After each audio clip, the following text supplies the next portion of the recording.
I was going into septic shock, which is when a massive infection causes your blood pressure to collapse and then your organs start to fail. So we hopped in the car. We went to a standalone ER, which I probably should have known to go to a ER that had a hospital attached. But my lips were turning blue. I wasn't getting a lot of oxygen to my head, I guess. They saw right when I came in, they saw that I was circling the drain. And so they took me right back. They put 2 large bore IVs in me and just started putting IV fluids in me. They started me on 2 medications that are similar to adrenaline. And in the wee hours of the next morning, they transferred me to the ICU at Chandler Regional Medical Center. And when I got there, they almost immediately put me on a ventilator. They did an arterial blood gas, which is where they draw blood from an artery right here in your wrist. And they checked the levels of the oxygen, carbon dioxide, bicarbonate, things like that. And they were all wonky. They were out of whack. So when someone's on a ventilator, you can control those much better. And I was on that ventilator for 5 days. And I have to just say, my wife, she is the strongest person I know. After this experience, one of the things it taught me was, not that I lacked compassion for the families of my patients. I absolutely had compassion, but I did not fully grasp just how terrifying it must be to have your husband or your wife that you're going to be screwed if this person dies.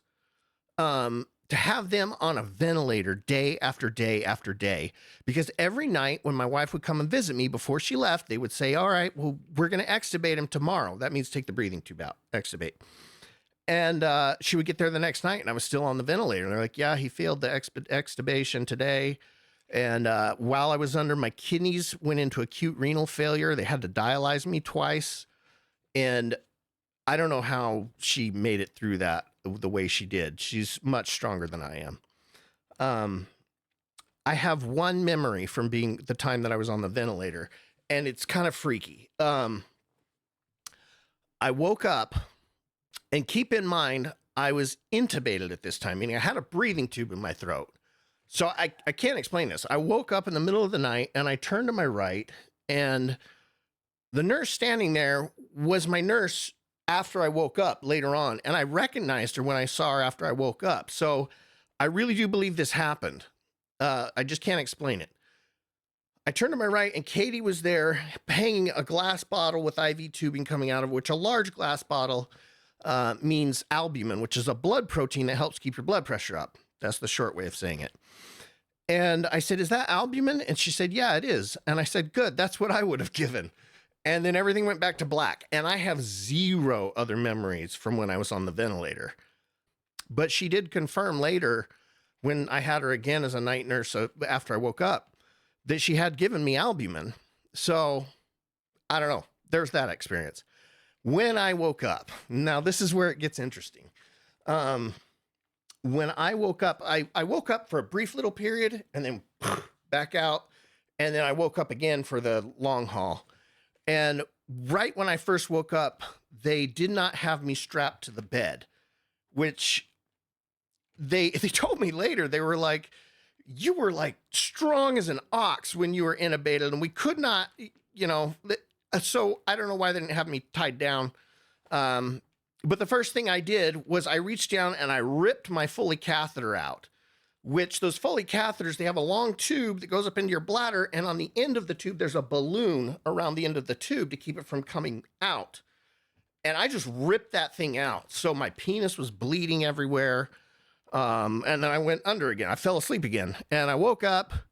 They had just given me some Lasix, which is a diuretic. And my urethra was probably the size of a dime at this point. So pee just came out all over me, over and over again. So that was a lot of fun. And then the hallucinations started. I had memories that weren't real. I had visual, auditory, and tactile hallucinations. I've never had any kind of experience like this was. I imagine my false memory was that I had talked to my wife on the phone after being extubated, and she told me that none of the nurses wanted to take care of me because I had been such an asshole while I was intubated. I don't know how someone's an asshole while they're intubated and sedated, and also that they didn't want to take care of me because I smelled bad. And so the rest of the time I was in the ICU, I always made sure I was like wiping my armpits out like as often as possible, so that, because I would tell them, I'm sorry, I smell bad. And they just kind of look at me like, anyway. And then also she said that my doctor, which his name was like Pittman or Pillman or something like that, he had been upset because he couldn't get me to pee while I was intubated. And so he signed me up to be launched into the football stadium at halftime. And I believed for the next like 10 hours that the Arizona State University football stadium was in the center of the ICU at Chandler Regional. Like the ICU was built in a square, and in the center was a football stadium. And that at halftime, they would launch patients onto the field in their beds. And it's so strange because I could reason my way through, well, they couldn't legally consent me. They couldn't legally get my consent to do this because I'm not of sound mind right now. So my wife must have given consent. But my mind couldn't connect the dots to say, well, maybe you're just imagining the whole thing.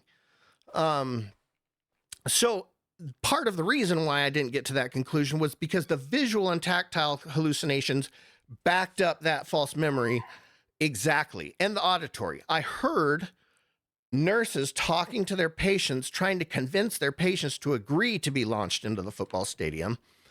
I saw, as I laid in the bed, to my horror and surprise, there were these bluish green rubber bands, just little thin ones that were spinning around my bed, and they were getting smaller and smaller and smaller, tighter and tighter around me. And at one point, I pulled a bedside table over so it was in the way where the rubber bands were coming down, and they started to stack up on that table. And I put my hand there, and I felt the rubber bands too. I saw them. I heard nurses talking about launching people into the stadium. I felt them.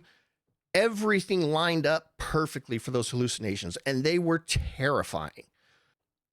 So after about 6 hours of watching these rubber bands just very slowly get closer and closer and closer to me, they discovered that when I woke up, that this was a delightful thing to wake up to. Because they had me on these adrenaline-like drugs, it caused me to break out in cold sores. Cold sores, they're caused by the herpes virus, which lives in your nerve cells. So when you give tons of adrenaline, it makes them freak out. And I got cold sores that went from my lips up into my nose. I literally, nights later, had to rip chunks of tissue out of my nose so I could breathe through my nose. And they went all the way up to my cheekbones and down to my chin. And it was so painful. And when they discovered that I had that, they were like, oh, we got to put you in a negative isolation room, which is where they have like, the room is like vacuum sealed. When someone comes in, it pulls air in and up out through a filter.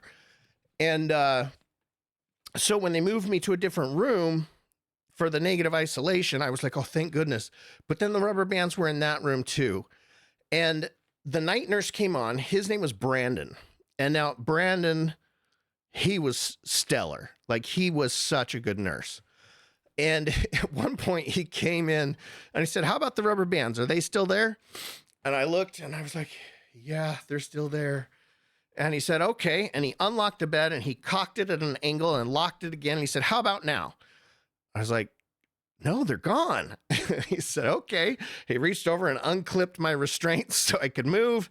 And he handed me a cup of orange juice with ice in it. And that guy is to this day one of my favorite people in the world because of that. And I really can't say enough good things about Brandon. I still remember his name, and I was out of my gourd at the time. Another thing that really struck me was how hard it was to figure out whether it was night or day in a hospital. I had realized this as a nurse for years, that no wonder patients get disoriented because there's just not good sunlight coming in. But they would come, and Brandon coached me on this. He said, okay, they're going to want you to be able to show that you're oriented, which in medical terms, oriented means alert, and oriented means you're awake. You know who you are, why you're there, roughly, like, is it daytime or nighttime, or what time it is, or day of the month, and something else. I don't remember. But we call it A&O times 4, alert and oriented times 4. And so I was like the most serious student of figuring out what time of the day it was. And unfortunately, they had 12-hour clocks, whereas in the hospital, you use 24-hour time. So instead of 1 o'clock in the afternoon, it's 1300, 2 o'clock, 1400, on and on. So I couldn't tell by the clock whether it was daytime or nighttime. But I remembered the date, and that helped me in my feeling like I might be able to escape someday. Which I did get out of my restraints at one point very early on after waking up. The restraint, when I say restraints, I'm talking that strapping me to the bed. And I was going to get the heck out of there. I didn't realize I had a central line in my neck that was like this big around. They had done dialysis through it.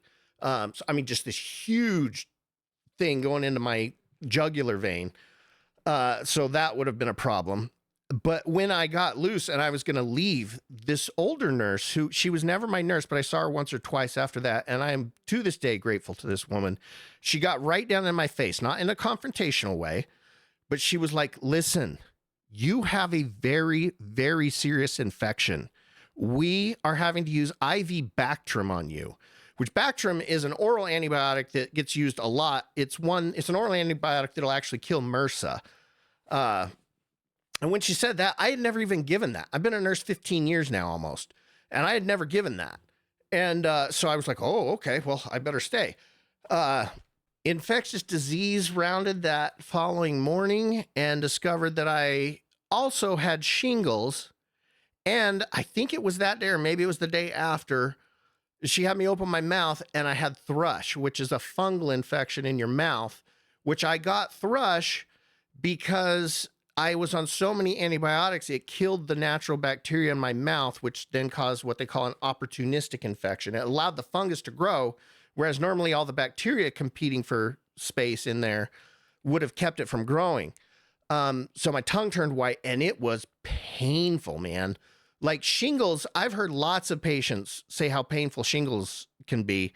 I didn't feel anything with the shingles, but that thrush, I didn't eat for about 5 or 6 days. I didn't eat clear through several days after I got home because it just hurt so bad. And I kept asking, well, that first night I kept asking Brandon, dude, I was like, just tell me straight, am I going to die? And the thing was, my wife came and saw me that when I woke up from the ventilator, it was evening. And she came to see me that night because they called her and said, he's kind of freaking out here. She came, and it was the saddest thing. Like, it was so sad to me that I was in a mental state that I couldn't think of anything to say to her. And so I just held her hand and I was like, I'm sorry, I don't have anything to say. I can't think right now. And I had promised her, I said, I will survive this and I will come home to you. And I was just terrified that I was going to not be able to fulfill that promise to her. But thank goodness, Brandon, I felt like I knew he would tell me the truth. And they all kept telling me the truth. He said, I'm looking at your chart. I'm looking at your vital signs. I've never seen someone with these kind of vital signs moving in the right direction like you are that's died in the ICU.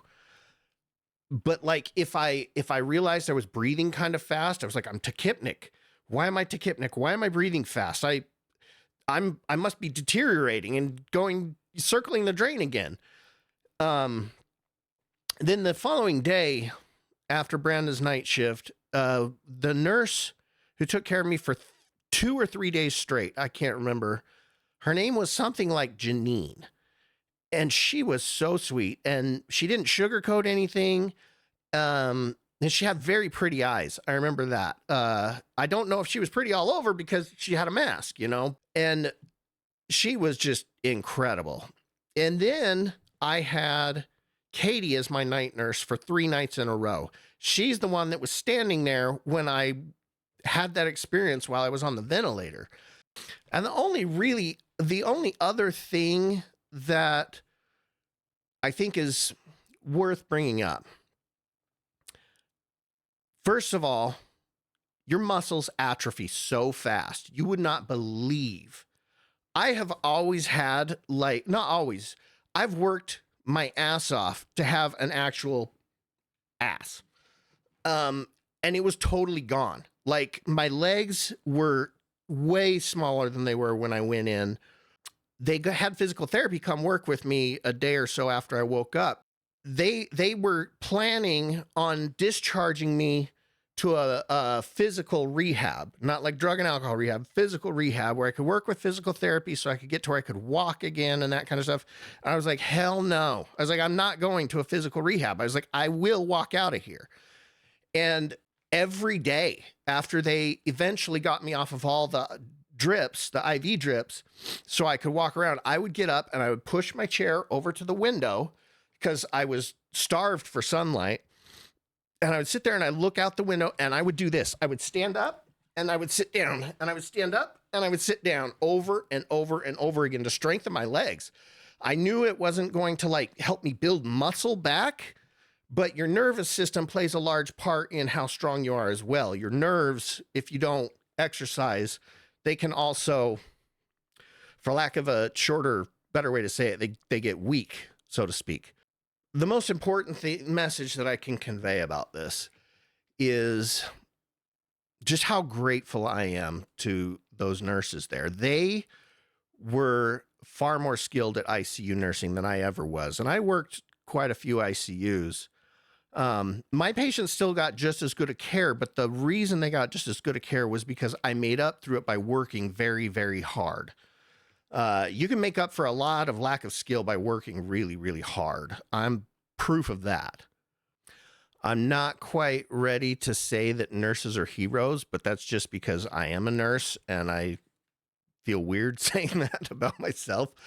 But Brandon and Katie and Janine, they're the ones I remember. Oh, Jackie was my nurse when I first woke up. My wife loved her. Apparently she was very funny. I did not think she was funny because there were blue rubber bands closing in on me. And I swore she was in on the conspiracy to launch me into the football stadium. But she was great too. I just didn't get to know her really.